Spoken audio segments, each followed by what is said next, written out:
Olá, meus amigos e minhas amigas, sejam todos bem-vindos aqui ao nosso canal Teologia Adventista, onde nós estudamos a nossa Bíblia através da lição da Escola Sabatina, e neste trimestre nós estamos estudando este tema incrível, magnífico, que é o tema O Amor e a Justiça de Deus. Nós já estamos na sexta lição, que tem como título O Amor de Deus pela Justiça, e você é nosso convidado para que nessa semana nós possamos nos encher do conhecimento bíblico e sermos dotados da amplidão de espírito, da clareza de mente e tenhamos essa convicção da grandeza do nosso Deus, possamos conhecê-lo mais perfeitamente. E lembre-se, quanto mais conhecemos o nosso Deus, mais iremos adorá-lo, porque Jesus mesmo disse que nós precisamos adorar a Deus e de todo o nosso coração, de todo o nosso entendimento. Quanto mais entendemos sobre Ele, estamos mais aptos, mais qualificados a entendê-lo,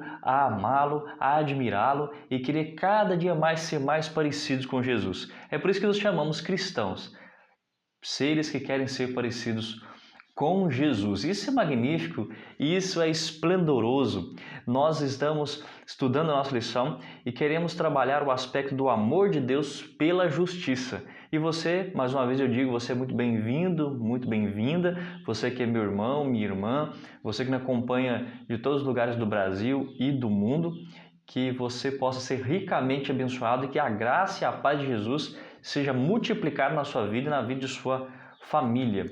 Agora, nós queremos dizer que é uma satisfação ter a sua companhia e nós queremos também que você nos ajude compartilhando esse vídeo, que você comente, que você faça alguma pergunta aqui, para que então o YouTube possa ver que é relevante esse conteúdo e possa sugerir ele na plataforma para outras pessoas e nós possamos fazer com que esse vídeo chegue a outras pessoas evangelizando também, tá bom? Te agradeço pelo apoio que você já tem dado, você que já é nosso amigo, que participa conosco toda semana, nosso muito obrigado a você. Agora nós queremos falar então de amor e justiça de Deus.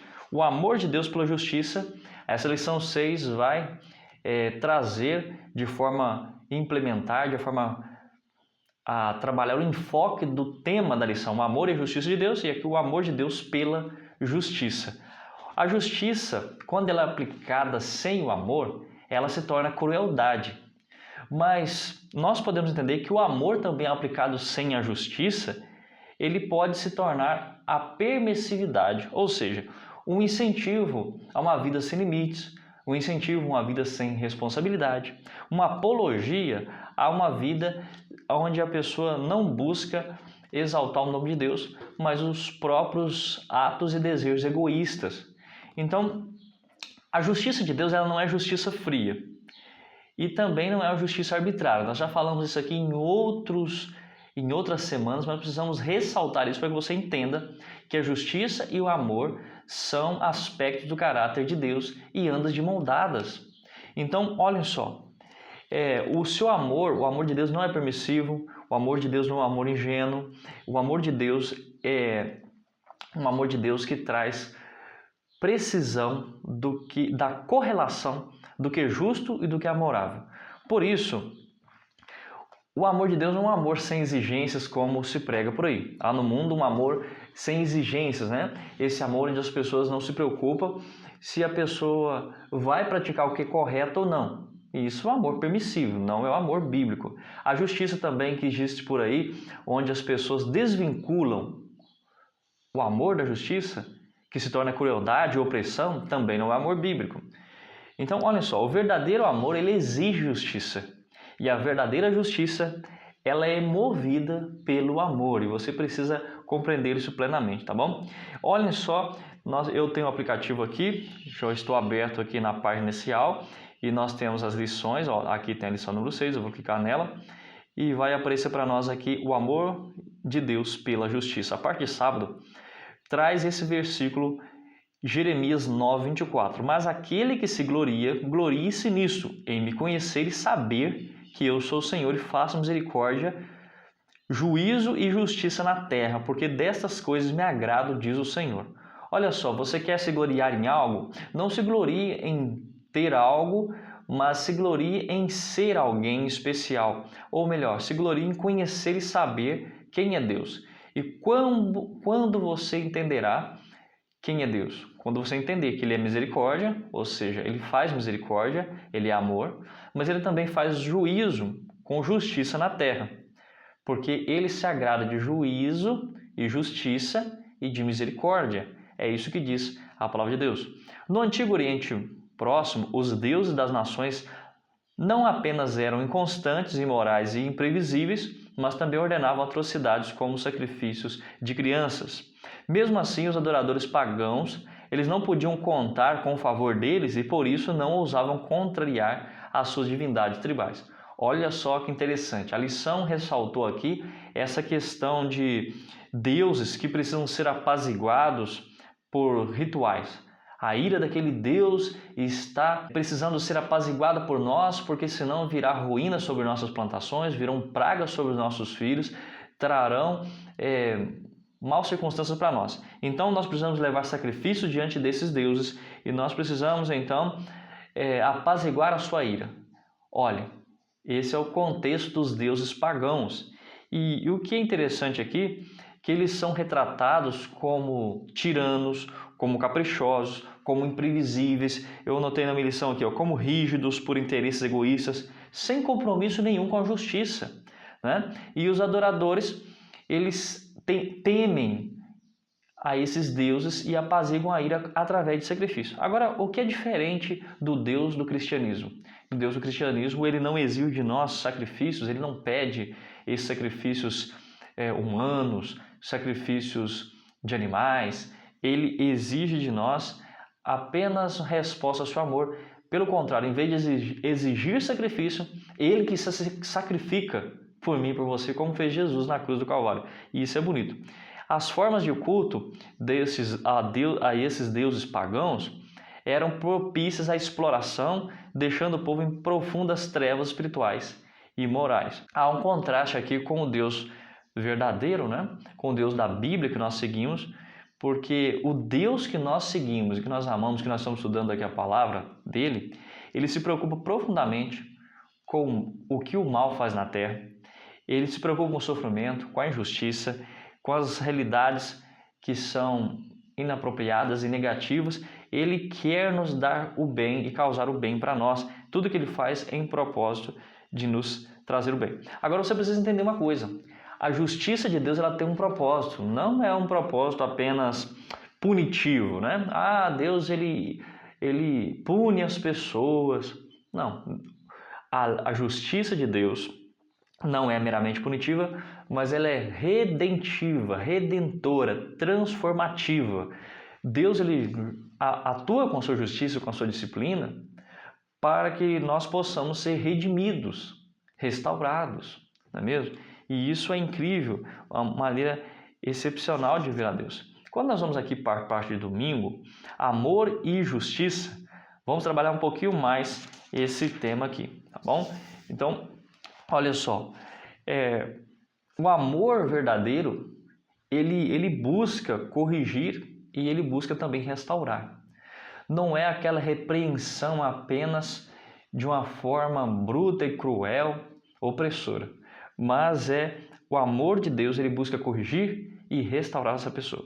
O amor, ele foi, ao longo dos anos, né, mediante ao renascentismo, o iluminismo, ele veio sendo reduzido a uns sentimentos superficiais de permissividade que ignoram a necessidade de limites e de responsabilidade.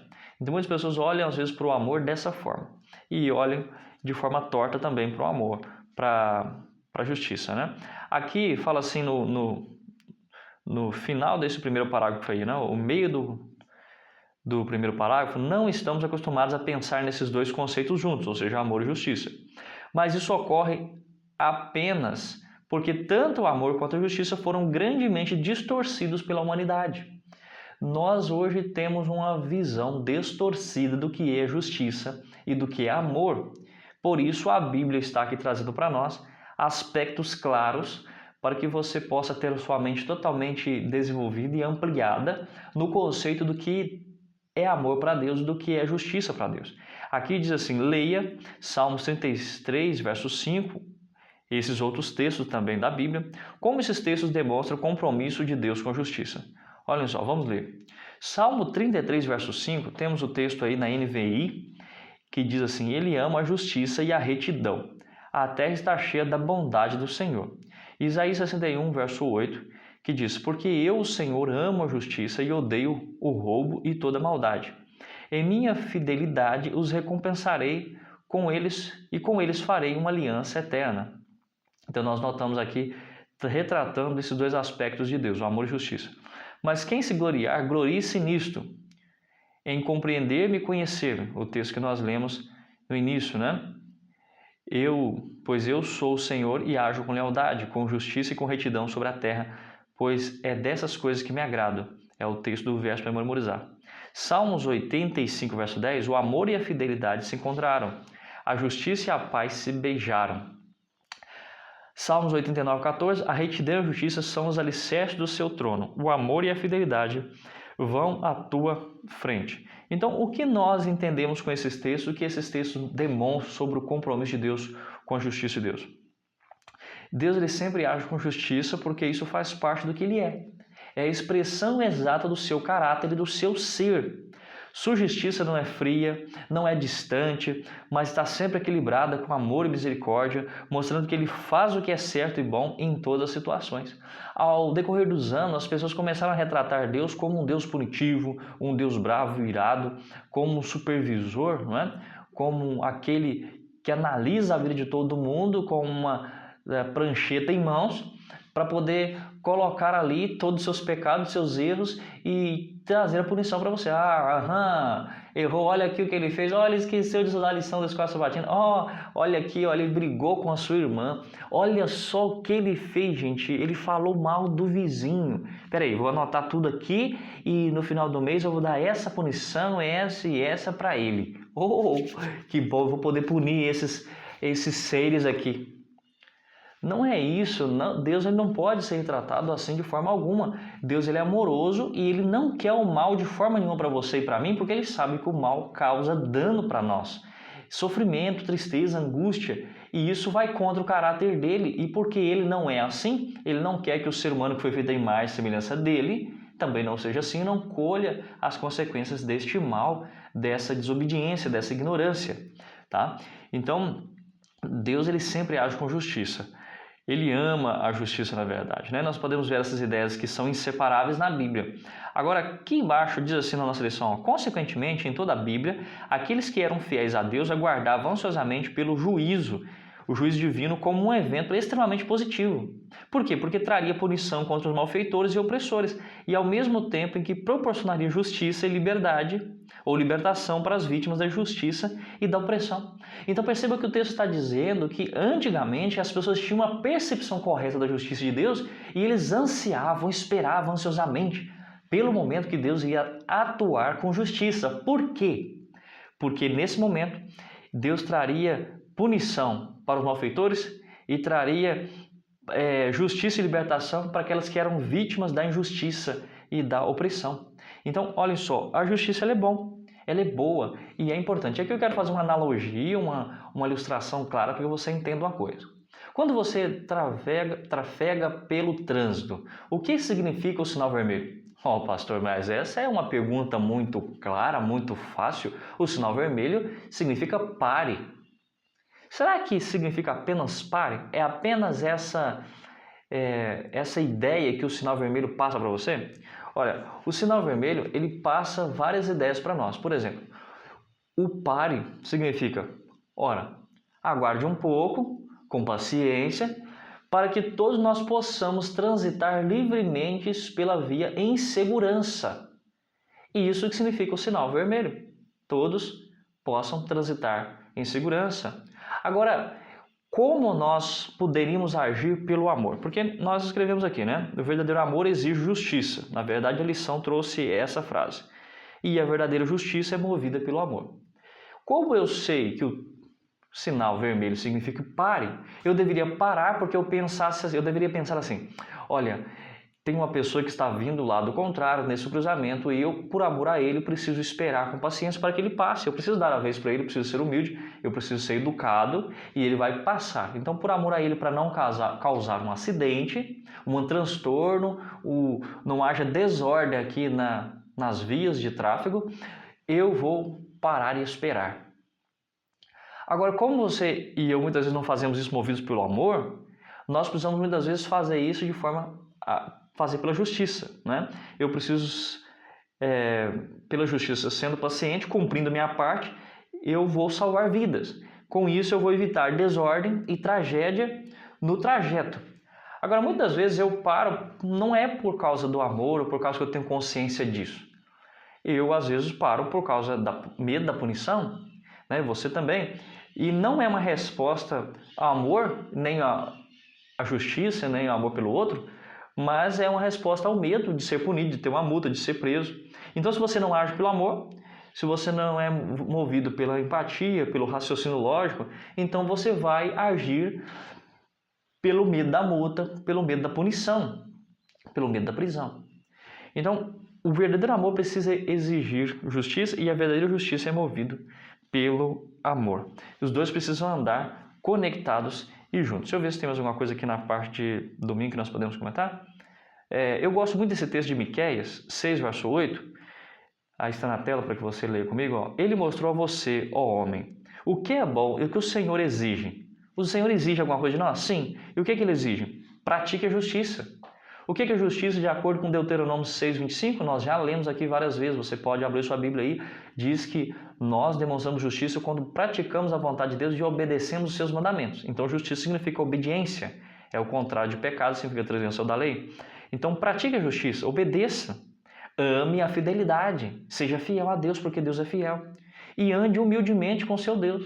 Tenha um relacionamento com Deus de humildade, de reciprocidade, onde haja amor pleno e magnífico. Vamos aqui para a parte então de segunda-feira. Deus é totalmente bom e justo.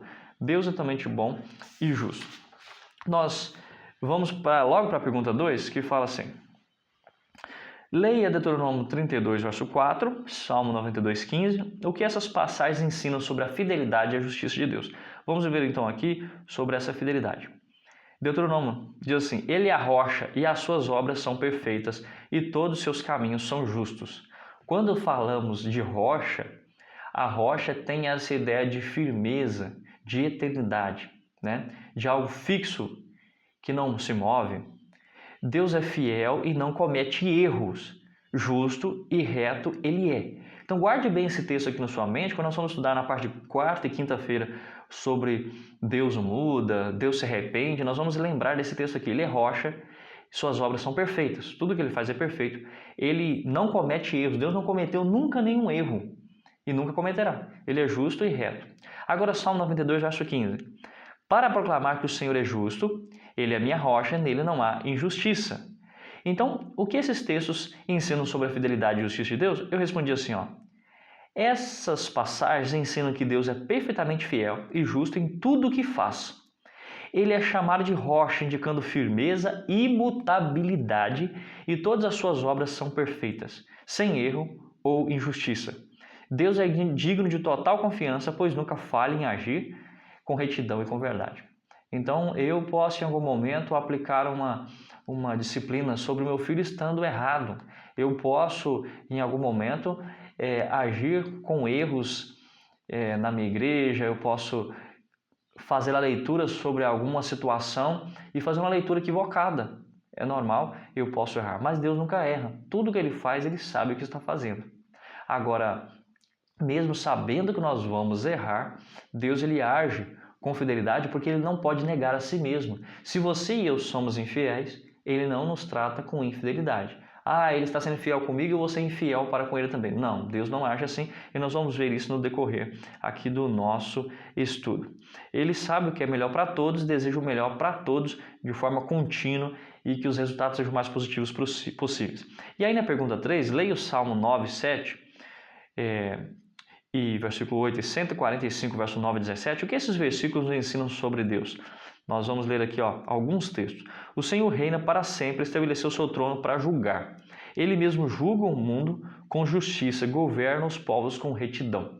Então eu achei interessante quando em alguns textos do Antigo Testamento, Deus é retratado como alguém que ele está sentado sobre o seu trono e os seus pés estão postos sobre a arca da aliança, sobre o propiciatório. Né? O propiciatório é a tampa que guarda, né, que protege ali a Arca da Aliança. E dentro da Arca da Aliança está os 10 mandamentos, símbolo da obediência, do caráter, da expressão do caráter de Deus. Ali dentro também tem o maná, símbolo da provisão de Deus, né? E ali tem o símbolo da autoridade do Senhor. Então, quando ele julga, ele estabelece seu trono e ele julga com equidade, ele julga com precisão e baseado em sua lei ou seu caráter. Salmo 145. O Senhor é bom para todos, a sua compaixão alcança todas as criaturas. Rendam-te graças todas as suas criaturas, o Senhor, e os teus fiéis te bendigam. Eles anunciarão a glória do teu reino e falarão do teu poder, para que todos saibam que teus feitos poderosos, do glorioso esplendor do teu reino. O teu reino é reino eterno, o teu domínio permanece de geração em geração. O Senhor é fiel em todas as suas promessas e é bondoso em tudo que faz. A Bíblia, ela é uma Bíblia de promessas. Até tem uma Bíblia evangélica, que é a Bíblia de promessas, que vai catalogar mais de 1000 promessas de Deus. Nós sabemos que a Bíblia tem mais do que 1000 promessas, mas essa Bíblia de promessas, que é uma Bíblia evangélica, ela cataloga no mínimo ali 1000 promessas. E as promessas de Deus são sempre eternas. Se ele prometeu que enviaria o seu filho, que nasceria em Belém, que ele seria morto, sepultado, ressuscitaria no terceiro dia, ascenderia ao céu, enviaria o Espírito Consolador, e tudo isso cumpriu, quando ele disse que não nos deixará órfãos, e voltará para nos buscar, nós podemos crer nessa promessa, que é a promessa da vinda de Jesus. Nós, como povo adventista, cremos na volta de Jesus e precisamos pregar mais sobre isso constantemente. Né? O verso 15 diz assim: os olhos de todos estão voltados para ti, e tu lhes dás o alimento no devido tempo. Nessa condição de entendermos que a provisão vem de Deus. Abre a tua mão e satisfaz os desejos de todos os seus filhos, dos seres vivos. O Senhor é justo em todos os seus caminhos e é bondoso em tudo o que faz. Então, nesses textos aqui, nós vemos que esses textos ensinam que Deus governa com justiça eterna, julgando o mundo com retidão e equidade. E Ele é bondoso para com todos, cuidando de suas criaturas com amor, sustentando aqueles que caem, sendo fiéis em todos os seus caminhos. Isso mostra que Deus é justo, amoroso e digno de confiança de cada um de nós. Em tudo isso, a bondade e a glória de Deus estão inseparavelmente ligadas. E isso que precisa ficar bem claro e nítido na sua mente, que justiça e amor andam juntos. Nós podemos ver aqui que a lição falou sobre o poder, a glória e a bondade. Quando Moisés chega perto de Deus, e na sua oração, né, na verdade, ele diz: Senhor, eu quero ver a tua glória. Então Deus diz assim: eu vou fazer passar toda a minha bondade diante de você. Então, bondade, glória e poder são coisas que se coadunam, né?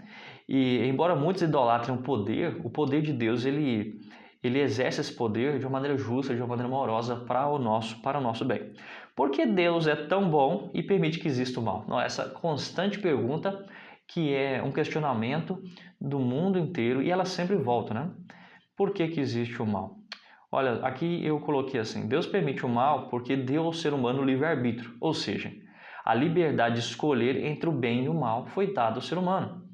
E sem essa liberdade não haveria amor verdadeiro, pois o amor só existe onde há escolha. Tá? O mal é o resultado das escolhas erradas feitas por nós, seres humanos, e pela rebelião do inimigo de Deus no céu, Satanás, Lúcifer. No entanto, Deus não ignora o sofrimento causado pelo mal. Ele não ignora. Ele lida com o sofrimento, ele trabalha para redimir o mundo e promete acabar com todo o mal no tempo certo, no momento correto, trazendo justiça perfeita e restaurando todas as coisas. E isso é magnífico. Agora, nós indo para a parte aqui de terça-feira, o caráter imutável de Deus, o que a Bíblia ensina sobre o caráter imutável de Deus na pergunta 4? É interessante isso aqui, preste bem atenção nesse texto. Malaquias 3, verso 6 diz: de fato, eu, o Senhor, não mudo. É Deus que está falando, não sou eu, não é o autor da lição, não é o editor aqui da lição dos Escola Sabatina. Por isso vocês, descendentes de Jacó, não foram destruídos. Eu sou o Senhor e não mudo. Tiago 1,17, toda boa dádiva e todo dom perfeito vem do alto, descendo do Pai das luzes, que não muda, que não há mudança, né? Nem sombra de variação, ou não muda com sombras inconstantes. Tá? Como nós podemos entender esse texto aqui, então? A Bíblia ensina que Deus é imutável, em seu caráter. Eu sou Deus e não mudo. O caráter de Deus, o seu propósito, a sua natureza não muda de forma alguma. Então, grave isso na mente. O caráter, a natureza de Deus e o propósito de Deus não muda de forma alguma. Ele não muda seu amor, sua justiça e sua fidelidade. Malaquias 3, verso 6 que nós lemos, afirma que Deus não muda, garantindo continuidade de suas promessas. Tiago, já no capítulo 1, reforça que nele não há variação nem sombra de mudança, mostrando que ele é constante e totalmente confiável em todas as ações. Então, a parte de terça-feira fala desse caráter de Deus que é imutável, e na parte de quarta vai falar que Deus se arrependeu. Parece haver uma contradição, mas não existe contradição alguma. Olha só, Deus declara, eu sou o Senhor e não mudo. Embora alguns entendam que isso significa que Deus não muda em nenhum aspecto, o restante do verso e seu contexto, que é o contexto imediato, mostram que a imutabilidade de Deus afirmada aqui é a sua imutabilidade moral. Ora, Deus não muda e depois em alguns momentos fala que Deus muda. Então como que pode dizer isso? Alguns textos da Bíblia falam que Deus muda e alguns falam que Deus não muda. Depois eu vou ler alguns textos que vai ficar mais claros para você. Mas você precisa entender que o que não muda em Deus é o seu caráter, o seu propósito, a sua natureza, tá? E aí o restante do verso indica que Deus pode mudar em termos de relacionamento. Pois ele diz, por isso vocês, filhos de Jacó, não foram destruídos. Ou seja, ele pode, porque ele não muda o caráter. Mas de acordo com o relacionamento e com as atitudes e resposta de obediência do povo a ele, Deus pode então mudar com respeito a o que irá fazer com esse povo. Tá? Depois vamos falar na parte de quarta-feira sobre isso. Portanto, Deus se envolve nos altos e baixos. Portanto, Deus se envolve nos altos e baixos do relacionamento da criação com Ele. Mas apesar dessas oscilações e de todas as situações que as acompanham, o caráter de Deus permanece constante. Tá? Deus é imutável, então, em termos morais. E aqui na pergunta 5 poderemos entender um pouco melhor. Leia 2 Timóteo, Tito, Hebreus, o que esses textos nos ensinam sobre Deus. Vamos ver. 2 Timóteo 2,13, se somos infiéis, ele permanece fiel, pois não pode negar a si mesmo. Tá vendo? Nós já comentamos esse texto aqui, né? Deus ele é constante, independente de nossas ações. Tito 1,2, fé e conhecimento que se fundamentam na esperança da vida eterna, o qual o Deus que não mente prometeu antes dos tempos eternos. Deus não mente. Se ele disse que estará conosco nos momentos de tribulação e dificuldade, ele estará. Se ele disse que, se formos fiéis a ele nos nossos dízimos e ofertas, ele abrirá as janelas do céu e derramará bênçãos sem medidas, precisamos crer que isso é realmente como ele diz e ele vai realmente abençoar. Se ele prometeu que vai voltar para nos buscar, nós precisamos crer que isso é verdade e que ele realmente vai voltar para nos buscar. Agora, Hebreus 6, verso 17 e 18.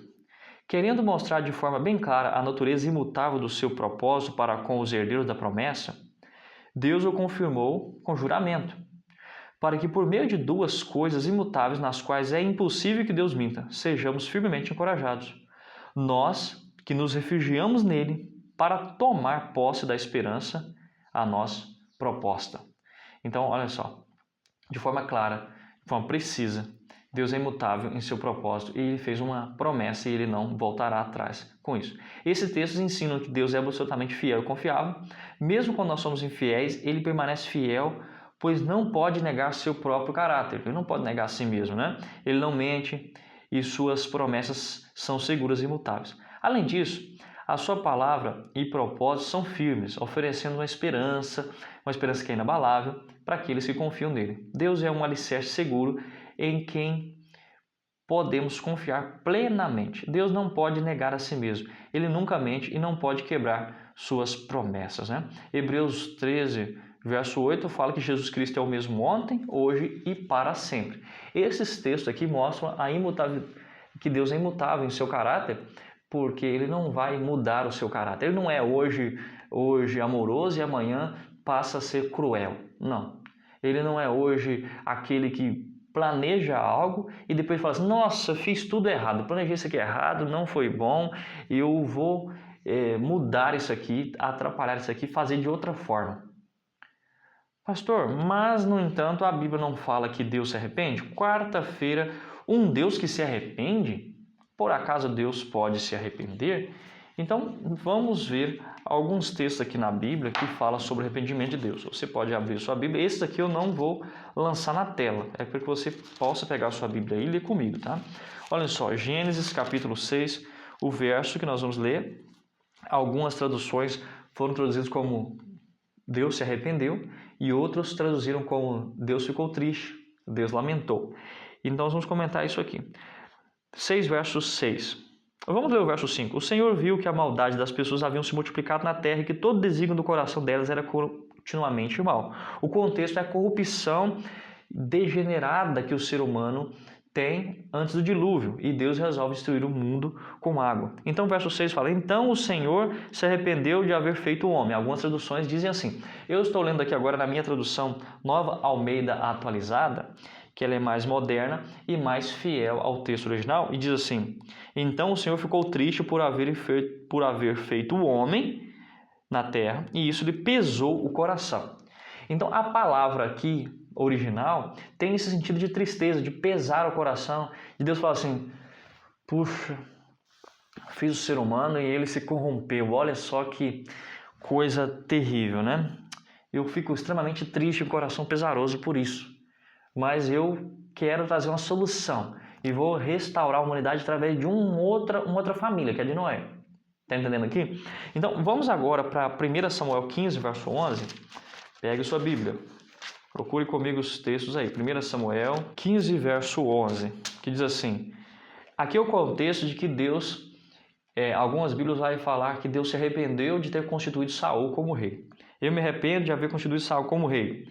A Bíblia Ara traz essa versão dessa forma. Agora, na Nova Almeida Atualizada que eu tenho em minhas mãos, diz assim: lamento haver constituído Saul como rei, porque ele deixou de me seguir e não executou as minhas palavras. Perceba que no primeiro momento, em Gênesis 6, versos 5 e 6, o que está em jogo aqui é a ação humana. A ação humana mudou e isso trouxe pesar ao coração de Deus. Agora aqui também mudou-se a atitude de Saul, porque quando Deus escolheu Saul, ele não era desse jeito. Então lamento de haver constituído Saul, porque ele não executa mais as minhas palavras. Agora que nós vamos para Jonas capítulo 3, verso 10, 3 verso 10 diz assim: Deus viu o que fizeram e como se converteram, em relação aos ninivitas. Depois que Jonas pregou, eles se converteram do mau caminho. E Deus mudou de ideia quanto ao mal que tinha dito que lhes faria e não fez. Deus, algumas versões vão dizer, Deus se arrependeu. Né? Eu pretenderia fazer um mal contra eles, destruir aquela cidade, mas não destruir em resposta às atitudes deles. Agora vamos para Números 23, 19. Números 23, verso 19. Está bem aqui. E fala assim, é no capítulo que fala sobre Balaão, abençoando o povo. Deus não é homem para que minta, nem filho de homem para que mude de ideia. Opa! O texto que nós lemos agora há pouco fala que Deus mudou de ideia com respeito ao mal que pretendia fazer com o povo de Nínive. Aqui o texto dizendo, Deus não é homem para que minta, nem filho do homem para que mude de ideia. Então, perceba que a tradução ela pode causar uma dificuldade no entendimento desse assunto. Então, em alguns momentos, essa tradução trouxe uma tradução um pouco melhor no que diz respeito a arrepender-se, pesou, né?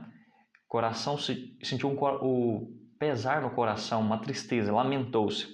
Agora aqui fala que Deus não muda de ideia. Temos ali, como nós já lemos na parte aqui de terça-feira, em Malaquias 3:6, que Deus não muda. Né? Mas guarde aí, vamos voltar de novo para 1 Samuel 15, 29, o mesmo capítulo que nós lemos sobre Saul, e nós vamos entender um ponto interessante aqui. 15, verso 29 agora. Também a glória de Israel não mente, nem muda de ideia, porque não é homem para que mude de ideia. Salmo 110, verso 4, o último texto que eu vou ler sobre esse aspecto. Salmo 110, verso 4 fala assim: o Senhor jurou e não voltará atrás. Então, diante desses textos que nós lemos, parece que nós ficamos em uma situação difícil, né? Só que nós entendemos até agora que Deus ele é imutável com respeito à sua moral. Agora, com respeito ao relacionamento dele, ele muda em respostas às atitudes e à obediência do povo. Deus não duela consigo mesmo. Ele criou nós, seres humanos, que somos passivos de mudança, nós somos mutáveis, mas Deus ele não muda, porque se Deus mudasse, ele deixaria de ser Deus. Então, há uma mudança no plano de Deus em relação ao plano do outro. Então, vou dar um exemplo aqui para ficar mais claro para você.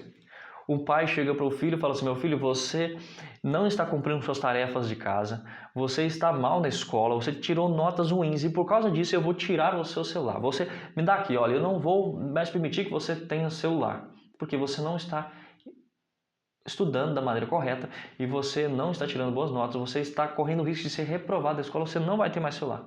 E o pai tira o celular daquele filho. Agora o filho, ele nota, ele repensa, ele reflete e vê que ele fez algo de errado. E ele pensa, puxa vida, eu preciso ser um aluno mais aplicado, realmente meu pai está certo. Ele começa a se aplicar, a ler bastante, a estudar, a se dedicar nos estudos, é o primeiro a chegar na escola, é o último a sair, faz todas as tarefas, tenta ser um aluno proativo, dinâmico. E ele muda as suas notas. E quando chega no final, ele demonstra para o pai que ele mudou de vida. E o pai fala assim: meu filho, nossa, você mudou de vida, que alegria. Eu fico muito feliz com essa sua mudança de atitude. E por causa disso eu vou te devolver o celular. Então perceba, a mudança do pai não é a mudança no caráter dele. Ele não deixou de ser um pai preocupado com o filho, de ser amoroso, de ser justiça, de ser correto, de se preocupar com o que o filho tem que estudar. Não. O pai não mudou em relação ao filho, não foi o caráter do pai que mudou, foi a atitude do filho que mudou e levou o filho a receber uma recompensa diferente, né? O pai lhe deu uma última chance e esse filho aproveitou essa chance. Então, há um erudito judeu que ele diz assim, os decretos de Deus nem sempre são determinativos, mas são contingentes ao nosso comportamento. Então, os decretos de Deus nem sempre são determinativos, mas são contingentes ao nosso comportamento. O que é contingente? Contingente é algo que não é fixo ou é determinado, não é determinado de forma absoluta. Contingente é algo que é condicionado a uma variável. Olha, isso está condicionado a isso. Se isso ocorreu, então nós podemos ter uma diferença aí. Então vou ler para vocês aqui o que a lição falou e alguns textos, nós vamos entender melhor esse tema aqui. Deus se arrepende? Se sim, o que isso significa? O caráter de Deus não muda. No entanto, alguns textos bíblicos dizem que ele muda de ideia ou se arrepende. Pelo menos no contexto humano, isso envolve o reconhecimento de que erramos. O homem, quando diz assim, eu me arrependi, eu mudei de ideia, significa que nós erramos, por isso que nós mudamos de ideia. Eu estava indo nessa direção e eu resolvi voltar e mudar a direção. Eu mudei de ideia, eu errei, eu me converti. Deus ele não age assim. Quando a Bíblia fala que Deus se arrependeu, é porque o tradutor tentou trazer uma palavra que ficasse mais clara dentro da linguagem humana. Mas não significa que Deus errou para que ele mudasse de ideia, né? Deus é alguém que muda de ideia? Não. Qual é a conclusão sobre os textos que declaram que Deus muda de ideia? Eu respondi assim, nós já lemos alguns textos aqui, tem aqui esse Êxodo 32, 14 e Jeremias também 18, verso 4 ao 10, que fala que Deus se arrependeu, né? Agora, Deus não muda em sua natureza, caráter ou propósito, lembre disso. Ele é justo, amoroso e fiel em todas as suas ações. O que significa então arrepender-se nesses textos? Para nós, arrependimento significa mudar de ideia porque erramos. Mas quando a Bíblia diz que Deus se arrependeu, não significa que ele errou, mas que ele responde às ações humanas com base em seu caráter imutável. O caráter dele é imutável, mas ele responde às ações humanas com base nesse caráter, né? Imagine um pai que promete castigar o filho por um erro, mas ao vê-lo pedir desculpas sinceras, o pai decide perdoá-lo, né? O caráter do pai, que é o amor e a justiça, não mudou, mas a sua ação mudou em resposta à atitude do filho. É isso que eu expliquei aqui nessa ilustração. Então, Deus muda de ideia quanto ao juízo em resposta ao arrependimento ou à intercessão das pessoas, como foi o caso em Nínive. Tá? Deus promete que se seu povo se converter da maldade, ele deixará de enviar o juízo que havia planejado. Agora Deus não muda, né? Ele deu a sua lei e a expressão do seu caráter. A lei de Deus não passa, não muda, porque se ela mudasse seria como se o caráter de Deus fosse volúvel, fosse volátil, né? Como mudasse. O fato de Deus deixar de trazer juízo em resposta ao arrependimento humano é um tema frequente na Bíblia e não diz que ele é injusto, pelo contrário, mostra que ele é amor e justiça ao mesmo tempo. Em que sentido Deus não muda? Ainda há alguns textos aqui, nós já lemos esses textos que estão aqui na lição, esse aqui de Números 23, 19, 1 Samuel 15, nós já lemos. Agora vamos ler a resposta. Deus não muda no que Ele é, justo, amoroso e fiel. Quando a Bíblia diz que Ele se arrepende, preste atenção, significa que Ele ajusta suas ações em resposta ao comportamento humano. Ele ajusta suas ações em resposta ao comportamento humano. Isso não é contradição, mas é uma demonstração de que Deus é relacional e interage conosco. Ele sempre age em amor e justiça, como um pai que disciplina e perdoa com base no caráter imutável de quem ele é. Essas explicações podem ser comparadas com o professor. As suas regras e seus princípios não mudam, mas ele ajusta suas decisões com base no comportamento dos alunos, buscando o melhor para cada um. Deus faz o mesmo, porque Ele é um Deus de amor e justiça perfeito. Então, vamos aqui usar esse exemplo que eu dei aqui, né, na resposta da pergunta número 7, com respeito ao professor e o seu caráter imutável. Ele tem uma maneira de ensinar. A verdade que ele ensina é uma só, e o seu caráter é um só. Mas ele usa, muitas das vezes, metodologias diferentes para chegar a um objetivo preciso. Tá? A Bíblia declara que Deus não é homem para que mude de ideias, não é homem para que minta. Né? E aí, a palavra hebraica para isso é a palavra naram.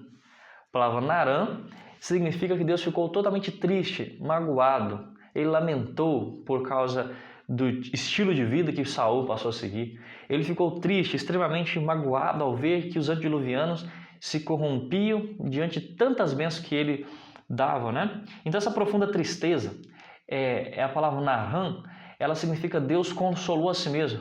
Puxa, nossa, criei o ser humano, né? Mas olha só, o que ele fez?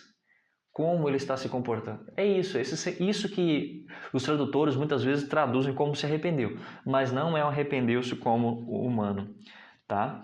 Deus, ele sente tristeza em relação a algo que não gostaria que fosse daquele jeito, tá?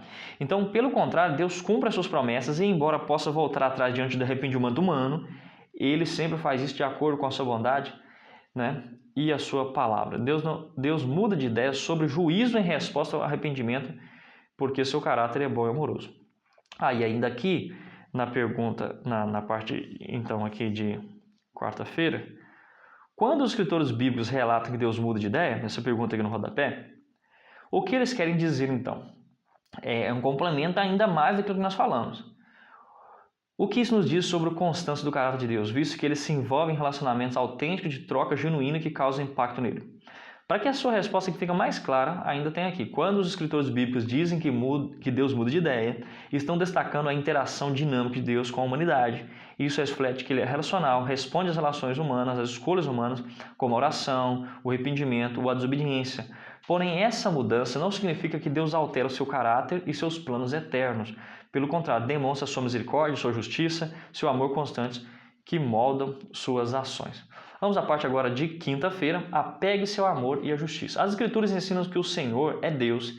Ele é o Deus fiel que guarda a aliança e a misericórdia até 1000 gerações do que amam e cumprem os seus mandamentos.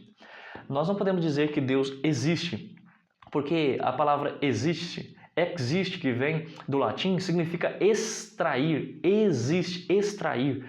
Ou seja, se Deus existe, quer dizer que ele foi extraído ou tirado de algum lugar. E Deus ele não foi criado, Deus ele não se criado, Deus é.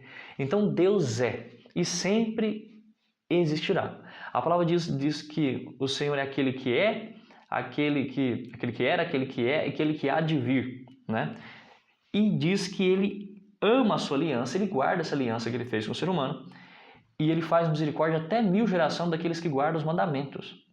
Mas ele se aborrece e ele disciplina até a 3ª e a 4ª geração daqueles que lhe aborrecem, que não obedecem os seus mandamentos. Né?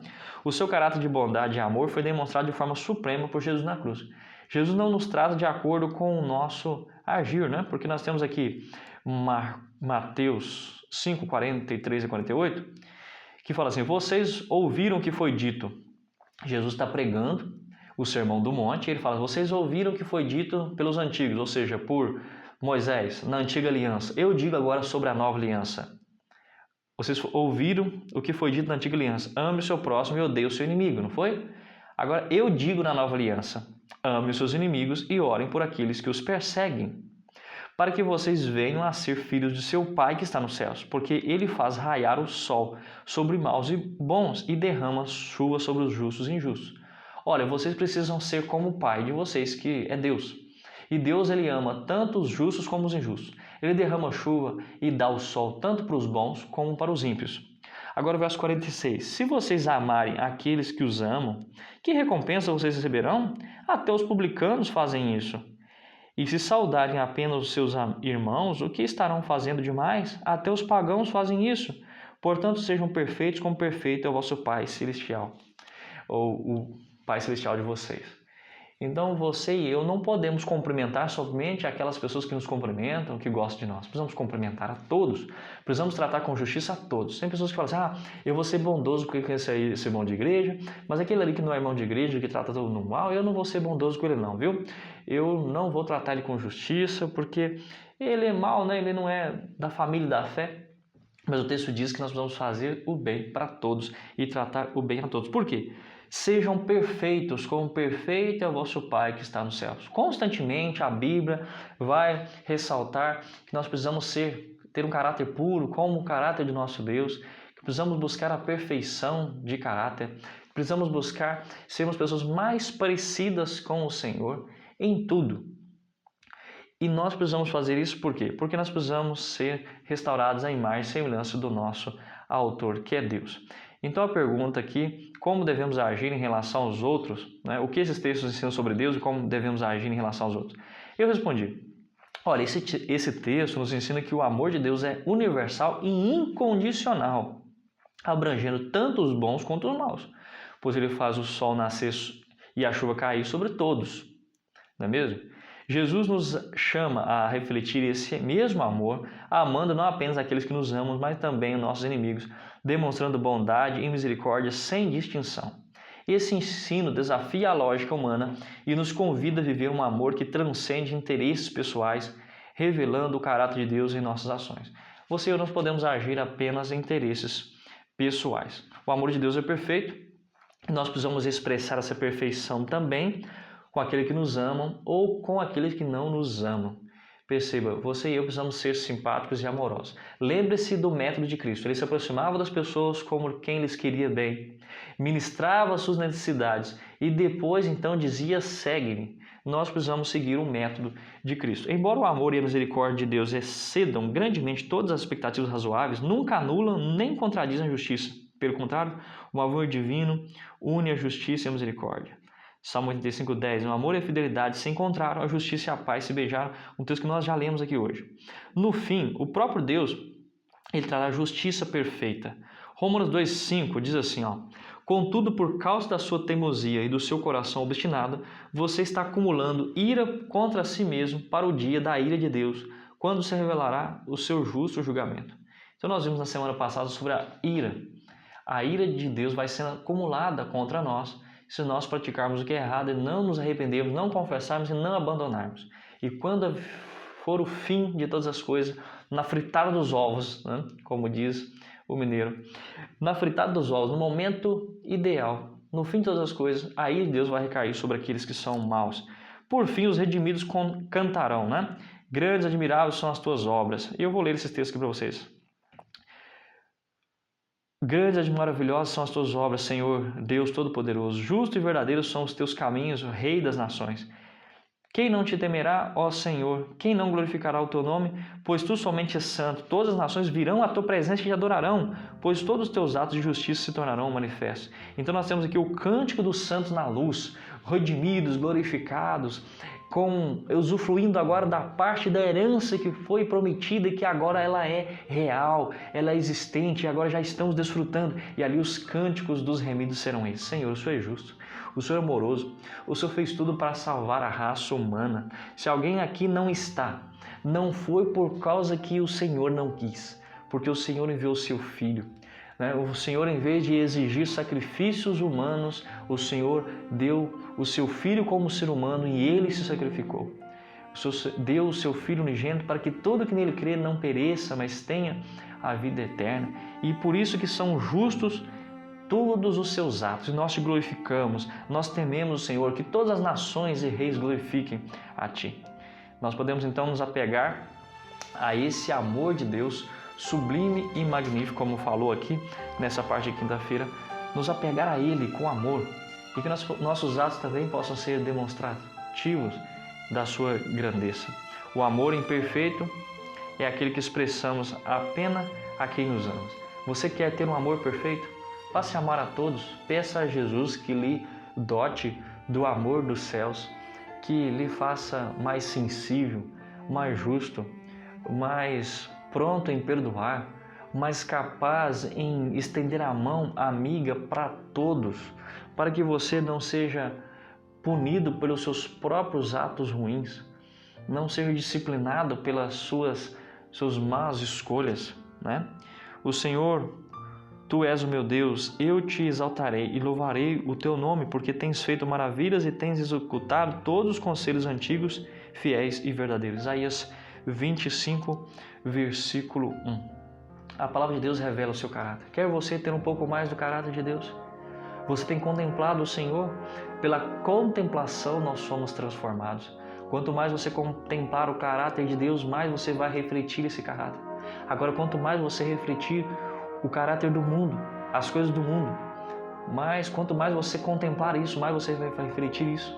Se você contempla filmes e novelas que são contrários ao caráter de Deus, você vai refletir esse caráter. Se você convive com pessoas mentirosas e você se alegra na mentira, você irá também refletir a mentira, o engano, a desonestidade. Mas Deus chama você a analisar agora, a examinar as suas atitudes, os seus pensamentos e adorar ao Senhor na beleza da sua santidade, para que você um dia possa adorá-lo de forma precisa, clara, de forma distinta no reino dos céus, desfrutando do paraíso e das suas riquezas. Que Deus abençoe você, que você se firme nessa presente verdade, que você possa buscar a perfeição em Cristo Jesus e possa adorá-lo constantemente com tudo o que você é. Deus ilumine você e nós nos encontramos aqui na semana que vem para estudarmos a lição de número 7 e você e eu seremos ricamente abençoados. Um abraço e até lá!